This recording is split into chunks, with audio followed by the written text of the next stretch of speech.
जिस तरह से महंगाई बढ़ रहा है, क्या आपके जेबों पर असर पड़ रहा है या नहीं?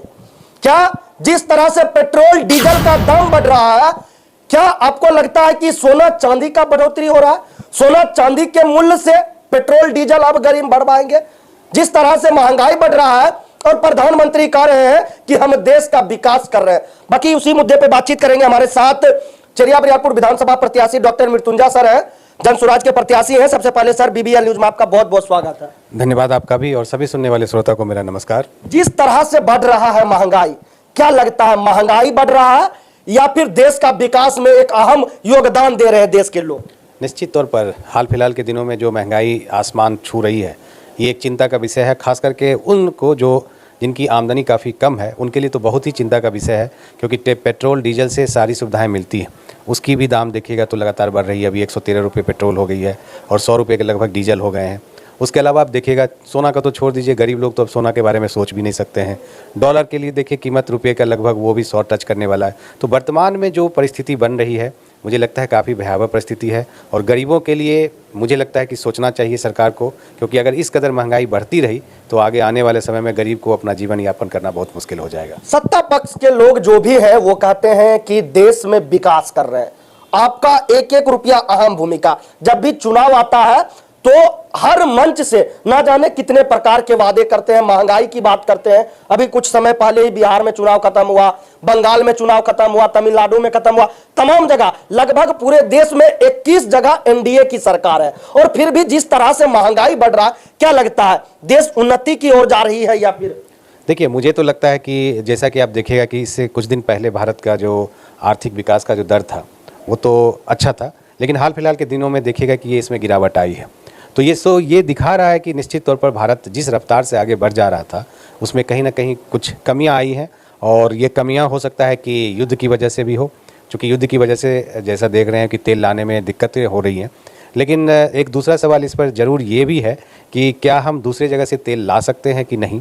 शायद जैसा कि सुनने में आ रहा है कि लोग रसिया से तेल नहीं ला रहे हैं। तो रसिया जो हमारा इतना अच्छा दोस्त हुआ करता था, पुराने समय में जब भी हमारी पड़ोसी से लड़ाई होती थी तो शायद रसिया ही हमारा मदद के लिए आगे आता था, कभी अमेरिका नहीं आता था।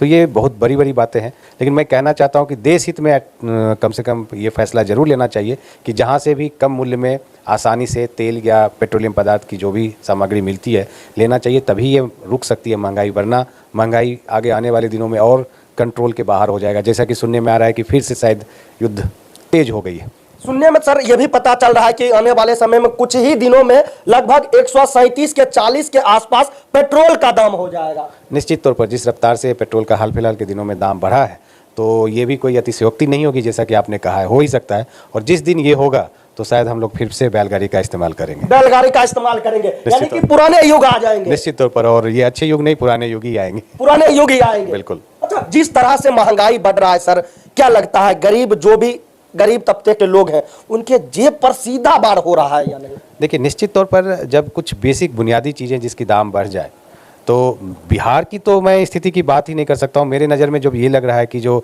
कुछ है ही नहीं, ना शिक्षा है, ना ये है, ना सरकार 6 महीने बन चुकी है सरकार, उसके बावजूद भी सरकार का कोई काम सरजमी पे दिख नहीं रहा है। अभी अपने आसपास देखिएगा, सरकार की बहुत सारी योजनाएं थी, नल जल वगैरह काफ़ी महत्वाकांक्षी परियोजनाएं थी, सब ठप पड़ा हुआ है, ना कोई देखने वाला है। तो मुझे तो लगता है कि सरकार है तो ज़रूर, लेकिन सरकार का जो कर्तव्य होना चाहिए वो सरजमी पे बिल्कुल भी नहीं दिख रहा है। जिस तरह से नीतीश युग खत्म होकर सम्राट युग आया था, लोगों के द्वारा और सम्राट चौधरी के द्वारा बताया जा रहा था भय मुक्त बिहार बनेगा, यानी कि बुलडोजर सरकार आ रहा है।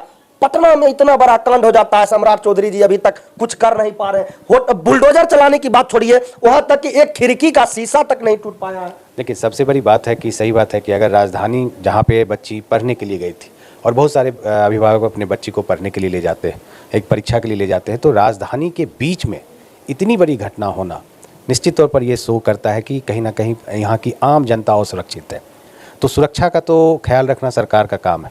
कोई बच्ची को अगर होटल से खींच के बाहर निकालने की कोशिश करती है, मैं तो उस बहादुर पिता को धन्यवाद देना चाहूँगा। और मुझे लगता है कि वैसे कम बहादुर होते होंगे जो उस विकट परिस्थिति में ना सिर्फ अपनी बेटी का बचाव किया, बल्कि खुलेआम मीडिया में आके जिस तरह से उन्होंने विरोध दर्ज किया, वो निश्चित तौर पर काबिल तारीफ था। और उनकी इसी बहादुरी की वजह से बिहार सरकार या पटना में बच्ची कैसे असुरक्षित रहती है, इसका पर्दाफाश हुआ। नीट देखिए, आए दिन वहाँ से उस होटल से भी कुछ लड़कियां जब्त हुई थी, 4-5 लड़कियां लगभग अप्रोक्स। तो ये शो करता है कि नशे में, लड़का जो था वो नशे में था। तो बहुत सारी, सिर्फ उस एक घटना में देखिएगा तो शराबबंदी का फेल्योर दिखेगा, प्रशासन का कोई खास ऐसा पहरा नहीं था कि जिससे बचा सकेगा। सीसीटीवी का कैमरे बंद पड़े हुए थे, ना कोई चेक करने वाला है। आखिर कोई तो चेक करेगा, प्रशासन चेक करेगा कि क्यों ऐसा हो रहा है। तो बहुत सारी चीज़ें, शराबबंदी की वजह से सूखा नशा, जो बच्चा चल रहा था वो लग रहा था कि जैसे वो हवा में झूल रहे हैं। तो निश्चित तौर पर नशा करने के बाद लोगों का दिमाग होश व हवास में नहीं होता है, और इस तरह की कुकृत्य अगर होगी तो महिलाओं के साथ ही होगी, जब वो लोग होश में नहीं रहेंगे। बिल्कुल, जिस तरह से बिहार सरकार के द्वारा नीतीश कुमार के द्वारा बिहार में शराब बंद किया गया था, लेकिन वह धरातल पर शराब कितना और कितना अधिक मात्रा में मिलता है, मुझे लगता है बिहार के अवम को तो पता ही है। लेकिन जहां तक मुझे लग रहा है कि बिहार के हर लोग के साथ साथ नीतीश कुमार या फिर जनप्रतिनिधि जितने भी हैं, एनडीए गठबंधन के जितने भी जनप्रतिनिधि हैं, उन सभी को पता है, सम्राट चौधरी को भी पता है कि बिहार में शराब पहले यही होता था कि दुकान पर जाकर लेना पड़ता था, लेकिन अब होम डिलीवरी होने लगा है। निश्चित तौर पर देखिए, मैं पहले भी कहा हूं कि ये शराबबंदी जो है, आप देखिएगा कि ये अगर सरकार किसी को भी, अगर कानून फेल है तो स्वीकार करने में मुझे लगता है कि कोई बहुत बड़ी ये नहीं है। आप, मुझे जैसा लगता है, मैं जैसे बैठ के यहाँ पे महसूस कर रहा हूँ, विगत 5 साल में शराबबंदी के बाद सूखा नशा आने लगा है। अब ये सूखा नशा और जो शराबबंदी में जो जितने भी यूथ बेरोजगार हैं, वो कुछ ना कुछ पैसे अर्जित करने के लिए इसमें लग जाते हैं। तो एक व्यक्ति के, मतलब एक कानून के जो बंद होने के बाद जो व्यक्ति उसमें काम करने लगा, कमाने लगा, और जो गलत तरीके से कमाने की उसकी आदत हो गई, फिर वही आगे दिन में वो जाके वो क्राइम पे उतर जाता है।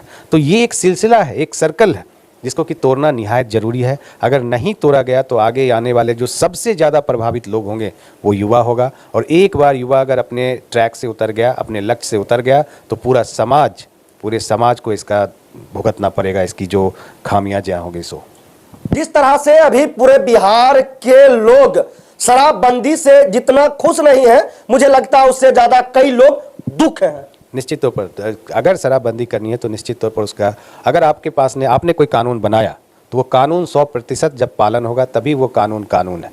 और अगर वो कानून पालन नहीं होता है और अगर आप फेल हैं कानून बनाने में, तो इसका मतलब है कि उसको स्वीकारिए। और इस कानून के इस जो शराब के धंधे के आड़ में जो अपराध पल रही है, वो भी एक बहुत बड़ा सवाल है हमारे बिहार के लिए। और मुझे लगता है कि इससे अवैध कमाई करने का एक जरिया बन जाता है, जिसमें अच्छे लोग, बड़े लोग शामिल हैं, लेकिन न सरकार को रेवेन्यू मिल रही है और युवाएं अपराध की तरफ मुखर हो रहे हैं, सूखा नशा चलता चला आ रहा है। तो ये बहुत बड़ा समस्या है। मुझे लगता है कि सरकार को इस पर कोई ना कोई बड़ा एक्शन तुरंत लेना चाहिए, वरना विभत्स स्थिति आ जाएगी। बाकी अभी हमारे साथ चरिया बरियारपुर विधानसभा क्षेत्र के विधायक उम्मीदवार जन स्वराज पार्टी से डॉक्टर मृत्युंजय सर हैं, जिन्होंने बढ़ते महंगाई और जिस तरह से शराब युग हम कह सकते हैं, नीतीश युग खत्म हुआ और शराब युग आना शुरू हो गया, उस पर हमने बातचीत किया। बाकी आपका क्या रहा है कमेंट बॉक्स में अपनी राय जरूर दें। तो इसी तरह का न्यूज पाने के लिए जुड़े रहे BBL न्यूज के साथ। धन्यवाद। जय।